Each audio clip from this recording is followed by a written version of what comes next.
नमस्कार. आजचा भगवद्गीतेचा अध्याय 4. शांताकारं भुजगशयनं पद्मनाभं सुरेशं विश्वाधारं गगनसदृशं मेघवर्णं शुभांगं लक्ष्मीकान्तं कमलनयनं योगभिर्ध्यानगम्यं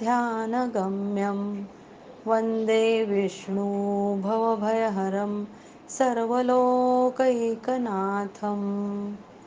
ॐ नमो भगवते वासुदेवाय. मूकं करोति वाचालं पङ्गुं लङ्घयते गिरिं यत्कृपातमहं वन्दे परमानन्दमाधवम्. ॐ श्री परमात्मने नमः. श्री गणेशाय नमः. महात्म्य. भगवान म्हणाले, प्रिये, आता मी 4थ्या अध्यायाचे महात्म्य सांगतो. ऐक. भागीरथीच्या तीरावर वाराणसी नावाचे नगर आहे. तेथे श्री विश्वनाथाच्या मंदिरात भरत नावाचा एक योगनिष्ठ महात्मा राहत होता. तो नेहमी आत्मचिंतनात मग्न राहून श्रद्धेने गीतेच्या 4थ्या अध्यायाचे पठण मनन करीत असे. त्यामुळे त्याचे अंतःकरण निर्मळ झाले होते. तो शीतोष्णादी द्वंद्वांनी कधी दुःखी होत नसे. एकदा तो तपस्वी काशीच्या सीमेवर असलेल्या देवतांचे दर्शन करण्याच्या इच्छेने फिरत फिरत नगराबाहेर पडला. तेथे बोराची 2 झाडे होती. त्यांच्या खाली बसून तो विश्रांती घेऊ लागला. एका झाडाच्या मुळावर त्याने डोके ठेवले होते व दुसऱ्या झाडाच्या मुळावर पाय ठेवला होता. काही वेळाने तो तपस्वी निघून गेला. त्यानंतर 5-6 दिवसातच ती झाडे पूर्ण सुकून गेली. त्यांच्यावर पाने, फांद्या काहीच उरले नाही. या झाडातील जीव कुठल्या तरी ब्राह्मणांच्या पवित्र घरात 2 मुलींच्या रूपाने जन्मले. या दोन्ही मुली जेव्हा 7 वर्षाच्या झाल्या, तेव्हा एके दिवशी अनेक देश फिरून आलेल्या भरतमुनींचे त्यांना दर्शन झाले. त्यांना पाहताच त्या त्यांच्या पाया पडल्या व गोड शब्दात म्हणाल्या, मुनिवर्य, आपल्याच कृपेने आम्हा दोघींचा उद्धार झाला. बोराच्या झाडाची योनी जाऊन आम्हाला मनुष्य शरीराची प्राप्ती झाली. हे ऐकून मुनींना मोठे आश्चर्य वाटले. त्यांनी विचारले, मुलींनो, मी केव्हा व कोणत्या साधनाने तुम्हाला मुक्त केले होते? तसेच मला हेही सांगा की तुम्हाला बोरांच्या झाडाची योनी कशामुळे लाभली होती? मला त्यातले काहीच माहिती नाही. तेव्हा त्या मुलींनी प्रथम आपल्याला बोराच्या झाडाची योनी कशी प्राप्त झाली ते सांगितले. मुली म्हणाल्या, मुनिवर्य, गोदावरी नदीच्या तीरावर छिन्नपाप नावाचे एक उत्तम तीर्थ असून ते मनुष्यांना पुण्य मिळवून देणारे आहे. ते अत्यंत पवित्र आहे. त्या तीर्थावर सत्यतपा नावाचा एक तपस्वी अत्यंत कठोर तपश्चर्या करीत होता. तो उन्हाळ्यात 4 प्रज्वलित अग्नींच्या मध्ये बसून तप करी, तर पावसाळ्यात जलधारांखाली राही. थंडीच्या दिवसात पाण्यात बसून राहत असल्यामुळे त्याच्या अंगावर नेहमी काटा उभा राही. तो नेहमी अंतर्बाह्य शुद्ध राही. योग्य वेळी ध्यान धारणा करी. मन इंद्रियांना ताब्यात ठेवी आणि अत्यंत शांत राहून आत्म्यातच रममाण होई. तो विद्वत्तापूर्ण व्याख्याने देई. ती ऐकण्यासाठी प्रत्यक्ष ब्रह्मदेव सुद्धा तेथे येत व त्याला प्रश्न विचारीत. ब्रह्मदेवाविषयी त्याला परकेपणा वाटत नसे. त्यामुळे ब्रह्मदेव आले तरी तो तपश्चर्येत मग्न राही. परमात्मचिंतनात नित्य घडून गेल्यामुळे त्याचे तप दिवसेंदिवस वाढत असे. सत्यतपा जीवनमुक्तासारखा आहे. तो कदाचित आपले समृद्ध इंद्रपद हिरावून घेईल अशी भीती वाटून इंद्राने त्याच्या तपश्चर्येत अनेक विघ्ने आणण्याचा प्रयत्न केला. त्याच्या अप्सरागणांपैकी आम्हा दोघींना बोलवून इंद्राने आज्ञा केली की तुम्ही दोघींनी त्या तपस्व्याच्या तपात विघ्न आणा, कारण तो मला इंद्रपदावरून दूर करून स्वतः स्वर्गाचे राज्य भोगू पाहत आहे. इंद्राच्या या आज्ञेनुसार आम्ही दोघी त्याच्या समोरूनच निघून गोदावरीच्या तीरावर, जेथे तो तपस्वी तप करीत होता, तेथे आलो. येथे मंद व गंभीर आवाजात वाजणाऱ्या मृदुंगाच्या व वेणूच्या नादावर आम्ही दोघींनी इतर अप्सरांसह मधुर आवाजात गायन सुरू केले. इतकेच नव्हे तर त्या योगी महात्म्याला वश करण्यासाठी आम्ही स्वर, ताल आणि लय धरून नृत्यही करू लागलो. अधूनमधून आम्ही आमच्या छातीवरून जरा जरासा पदर ढाळून अंगप्रदर्शन करीत असू. आम्हा दोघींचे वागणे कामभावाचे उद्दीपन करणारे होते. त्यामुळे त्या निर्विकार चित्तवृत्तीच्या महात्म्याच्याही मनात क्रोध उत्पन्न झाला होता. तेव्हा हातात पाणी घेऊन त्यांनी शाप दिला की, मूर्ख पोरींनो, तुम्ही गंगेच्या तीरावर बोरीची झाडे व्हा. ती शापवाणी ऐकताच भयभीत होऊन आम्ही तपस्व्याच्या पाया पडून नम्रपणे म्हटले, महात्मन, आम्ही दोघी पराधीन होतो.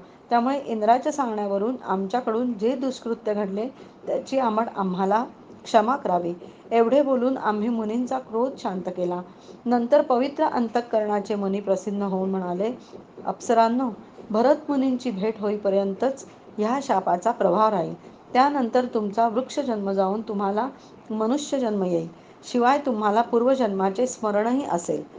नंतर त्या कन्या म्हणाल्या, हे मुने, जेव्हा आम्ही दोघी झाडाच्या रूपात उभ्या होतो तेव्हा आपण आमच्याजवळ येऊन गीतेच्या 4थ्या अध्यायाचा पाठ करून आमचा उद्धार केला. म्हणून आम्ही आपल्याला नमस्कार करतो. आपण आम्हाला केवळ शापापासूनच नव्हे तर या भयंकर संसारापासूनही मुक्त केले. श्री भगवान म्हणतात, त्या दोघींनी असे सांगितले तेव्हा भरतमुनी अत्यंत प्रसन्न झाले आणि त्यांची पूजा स्वीकारून जसे आले तसे निघून गेले. तसेच त्या दोघी मुलीही मोठ्या श्रद्धेने दररोज गीतेच्या 4थ्या अध्यायाचे पठण मनन करू लागल्या. त्यामुळे त्यांचा उद्धार झाला. आता अध्याय 4. श्री भगवान म्हणाले, मी हा अविनाशी योग सूर्याला सांगितला होता. सूर्याने आपला पुत्र मनू याला सांगितला आणि मनूने त्याचा पुत्र राजा इक्ष्वाकू याला सांगितला. हे परंतप अर्जुना, अशा प्रकारे परंपरेने आलेला हा योग राजर्षींनी जाणला. परंतु त्यानंतर पुष्कळ काळापासून हा योग या पृथ्वीवर लुप्तप्राय झाला. तू माझा भक्त आणि प्रिय सखा आहेस, म्हणून तोच हा पुरातन योग आज मी तुला सांगितला आहे. कारण हा अतिशय उत्तम आणि रहस्यमय आहे, अर्थात गुप्त ठेवण्याजोगा आहे. अर्जुन म्हणाला, आपला जन्म तर अलीकडचा आणि सूर्याचा जन्म फार पूर्वीचा अर्थात कल्पारंभी झालेला होता. तर मग आपणच कल्पारंभी सूर्याला हा योग सांगितला होता असे मी कसे समजू? श्री भगवान म्हणाले, हे परंतप अर्जुना, माझे आणि तुझे पुष्कळ जन्म झालेले आहेत. ते सर्व तुला माहीत नाहीत, पण मला माहिती आहेत. मी जन्मरहित आणि अविनाशी असूनही, तसेच सर्व प्राण्यांचा ईश्वर असूनही आपल्या प्रकृतीला स्वाधीन करून आपल्या योगमायेने प्रगट होत असतो. हे भारता, जेव्हा जेव्हा धर्माचा ऱ्हास आणि अधर्माची वाढ होत असते तेव्हा तेव्हाच मी आपले रूप रचतो, म्हणजेच आकार घेऊन लोकांसमोर प्रगट होतो. सज्जनांच्या उद्धारासाठी, पापकर्म करणाऱ्यांचा नाश करणाऱ्यांसाठी आणि धर्माची उत्तम प्रकारे स्थापना करण्यासाठी मी युगायुगात प्रगट होतो. हे अर्जुना, माझा जन्म आणि कर्म दिव्य अर्थात निर्मळ आणि अलौकिक आहे. असे जो मनुष्य तत्वतः जाणतो तो शरीराचा त्याग केल्यावर पुन्हा जन्माला येत नाही, तर मलाच येऊन मिळतो. पूर्वीसुद्धा ज्यांचे आसक्ती, भय आणि क्रोध पूर्णपणे नाहीसे झाले होते आणि जे माझ्यात अनन्य प्रेमपूर्वक स्थित राहत होते, असे माझा आश्रय घेतलेले पुष्कळसे भक्त वर सांगितलेल्या ज्ञानरूप तपाने पवित्र होऊन माझ्या स्वरूपाला प्राप्त झालेले आहेत. हे अर्जुना, जे भक्त मला जसे भजतात, मीही त्यांना तसाच भजतो. कारण सर्वच मानव सर्व प्रकारे माझ्याच मार्गाचे अनुसरण करतात. या मनुष्यलोकात कर्माच्या फळाची इच्छा करणारे लोक देवतांची पूजा करतात, कारण त्यांना कर्मापासून उत्पन्न होणारी सिद्धी लवकरच मिळते. ब्राह्मण, क्षत्रिय, वैश्य आणि शूद्र या 4 वर्णांचा समूह गुण आणि कर्म यांच्या विभागाने मी निर्माण केला आहे. अशा रीतीने त्या सृष्टीरचना इत्यादी कर्माचा मी करता असूनही मला अविनाशी परमात्म्याला तू वास्तविक अकर्ताच समज. कर्माच्या फळाची मला स्पृहा नाही, त्यामुळे कर्माचे मला बंधन होत नाही. अशा प्रकारे जो मला तत्वतः जाणतो त्यालाही कर्माचे बंधन होत नाही. पूर्वीच्या मुमुक्षूंनी सुद्धा अशा प्रकारे जाणूनच कर्मे केली आहेत. म्हणून तूही पूर्वजांकडून नेहमीच केली जाणारी कर्मेच कर. कर्म काय व अकर्म काय याचा निर्णय करण्याच्या बाबतीत बुद्धिमान पुरुषही संभ्रमात पडतात. म्हणून ते कर्माचे तत्त्व मी तुला नीट समजावून सांगेन. ते कळले की तू अशुभापासून म्हणजेच कर्मबंधनातून सुटशील. कर्माचे स्वरूपही जाणले पाहिजे आणि अकर्माचे स्वरूपही जाणले पाहिजे. तसेच विकर्माचे स्वरूपही जाणले पाहिजे, कारण कर्माचे तात्विक स्वरूप समजण्यास कठीण आहे. जो पुरुष कर्मामध्ये अकर्म पाहील आणि अकर्मामध्ये कर्म पाहील, तो मनुष्यामध्ये बुद्धिमान होय आणि तो योगी सर्व कर्मे करणारा आहे. ज्याची सर्व शास्त्रसंमत कर्मे कामनारहित व संकल्परहित होत असतात, तसेच ज्याची सर्व कर्मे ज्ञानरूप अग्नीने जळून गेली आहेत, त्या महापुरुषाला ज्ञानी लोकही पंडित म्हणतात. जो पुरुष सर्व कर्मांमध्ये आणि त्यांच्या फळांमध्ये आसक्ती पूर्णपणे टाकून तसेच सांसारिक आश्रय सोडून देऊन परमात्म्यात नित्य तृप्त असतो, तो कर्मांमध्ये उत्तम प्रकारे वावरत असूनही वास्तविक काहीच करीत नाही.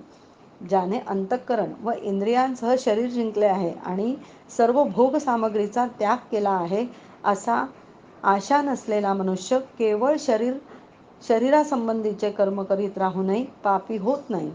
जो इच्छेशिवाय आपोआप मिळालेल्या पदार्थात नेहमी संतुष्ट असतो, ज्याला मत्सर मुळीच वाटत नाही, जो सुखदुःख इत्यादी द्वंद्वाच्या पूर्णपणे पार गेलेला आहे, असा सिद्धीत व असिद्धीत समभाव ठेवणारा कर्मयोगी कर्म करीत असून त्याने बांधला जात नाही. ज्याची आसक्ती पूर्णपणे नाहीशी झाली आहे, जो देहाभिमान आणि ममत्व यांनी रहित आहे, ज्यांचे चित्त नेहमी परमात्म्याच्या ज्ञानात स्थिर आहे, अशा केवळ यज्ञासाठी कर्म करणाऱ्या माणसाची संपूर्ण कर्मे पूर्णपणे नाहीशी होतात. ज्या यज्ञात अर्पण अथवा स्तुवा आदिही ब्रह्म आहे आणि हवन करण्याजोगे द्रव्यसुद्धा ब्रह्म आहे, तसेच ब्रह्मरूप कर्त्याच्या द्वारा ब्रह्मरूप अग्नीमध्ये आहुती देण्याची क्रियाही ब्रह्म आहे, त्या ब्रह्मकर्मात स्थित असणाऱ्या योग्याला मिळण्याजोगे फळसुद्धा ब्रह्मच आहे. दुसरे काही योगी देवपूजा रूप यज्ञाचे उत्तम प्रकारे अनुष्ठान करतात, तर इतर योगी परब्रह्म परमात्मा रूपी अग्नीत अभेद दर्शन रूप यज्ञाच्या द्वाराच आत्मारूप यज्ञाचे हवन करतात. दुसरे काही योगी कान इत्यादी इंद्रियांचे संयमरूप अग्नीत हवन करतात, तर इतर योगी शब्द इत्यादी सर्व विषयांचे इंद्रियरूप अग्नीत हवन करतात. अन्य योगी इंद्रियांच्या सर्व क्रिया आणि प्राण्यांच्या सर्व क्रिया यांचे ज्ञानाने प्रकाशित जो आत्मसंयम योगरूप अग्नी त्यात हवन करतात. काही पुरुष द्रव्यविषयक यज्ञ करणारे असतात, काही जण तपश्चर्यारूप यज्ञ करणारे असतात, तसेच दुसरे काही जण योगरूप यज्ञ करणारे असतात. कितीतरी जण अहिंसा इत्यादी कडक व्रते पाळणारे यत्नशील पुरुष स्वाध्यायरूप ज्ञानयज्ञ करणारे असतात. अन्य काही योगीजन अपानवायूमध्ये प्राणवायूचे हवन करतात, तसेच दुसरे योगी प्राणवायूमध्ये अपानवायूचे हवन करतात. त्याचप्रमाणे इतर कितीतरी नियमित आहार घेणारे प्राणायामाविषयी तत्पर पुरुष प्राण व अपानाची गती थांबवून प्राणांचे प्राणातच हवन करीत असतात. हे सर्व साधक यज्ञांच्या द्वारा पापांचा नाश करणारे व यज्ञ जाणणारे आहेत. हे कुरुश्रेष्ठ अर्जुना, यज्ञातून शिल्लक राहिलेल्या अमृताचा अनुभव घेणारे योगी सनातन ब्रह्म परमात्म्याला प्राप्त होतात. यज्ञ न करणाऱ्या पुरुषाला हा मनुष्यलोकसुद्धा सुखदायक होत नाही, तर परलोक कसा सुखदायक होईल? अशा प्रकारे इतरही पुष्कळ प्रकारचे यज्ञ वेदवाणीत विस्ताराने सांगितले गेलेले आहेत. ते सर्व तू मन, इंद्रिये आणि शरीर यांच्या क्रियांनी उत्पन्न होणारे आहेत असे समज. अशा प्रकारे तत्वतः जाणून त्यांचे अनुष्ठान केल्याने तू कर्मबंधनापासून सर्वस्वी मुक्त होशील. हे परंतप अर्जुना, द्रव्यमय यज्ञापेक्षा ज्ञानयज्ञ अत्यंत श्रेष्ठ आहे. तसेच यच्चयावत सर्व कर्मे ज्ञानात समाप्त होतात, ते ज्ञान तू तत्वसाक्षात्कारी ज्ञानी लोकांच्याकडे जाऊन समजून घे. त्यांना साष्टांग नमस्कार केल्याने, त्यांची सेवा केल्याने आणि निष्कपटपणे सरळ मनाने त्यांना प्रश्न विचारल्याने परमात्मतत्व उत्तम रीतीने जाणणारे ते ज्ञानी महात्मे तुला त्या तत्वज्ञानाचा उपदेश करतील, जे जाणल्याने पुन्हा तू अशा प्रकारच्या मोहात पडणार नाहीस. तसेच हे अर्जुना, ज्या ज्ञानामुळे तू सर्व प्राणी मात्र पूर्णपणे प्रथम आपल्यात आणि नंतर मज सच्चिदानंदघन परमात्म्यात पाहशील, जरी तू इतर सर्व पाप्यांहूनही अधिक पाप करणारा असलास, तरीही तू ज्ञानरूप नौकेने खात्रीने संपूर्ण पापसमुद्रातून चांगल्या प्रकारे तरून जाशील. कारण हे अर्जुना, ज्याप्रमाणे पेटलेला अग्नी इंधनाची राख करतो, तसेच ज्ञानरूप अग्नी सर्व कर्मांची राख रांगोळी करतो. या जगात ज्ञानासारखे पवित्र करणारे खात्रीने दुसरे काहीही नाही. ते ज्ञान कितीतरी काळाने कर्मयोगाने अंतःकरण शुद्ध झालेला माणूस आपोआपच आपल्या आत्म्यात प्राप्त करून घेतो. जितेंद्रिय साधन तत्पर आणि श्रद्धाळू माणूस ज्ञान मिळवितो आणि ज्ञान झाल्यावर तो तात्काळ भगवत प्राप्तिरूप परमशांतीला प्राप्त होतो. अविवेकी आणि श्रद्धा नसलेला संशयी मनुष्य परमार्थापासून खात्रीने भ्रष्ट होतो. संशयी माणसाला ना हा लोक, ना परलोक आणि ना सुख.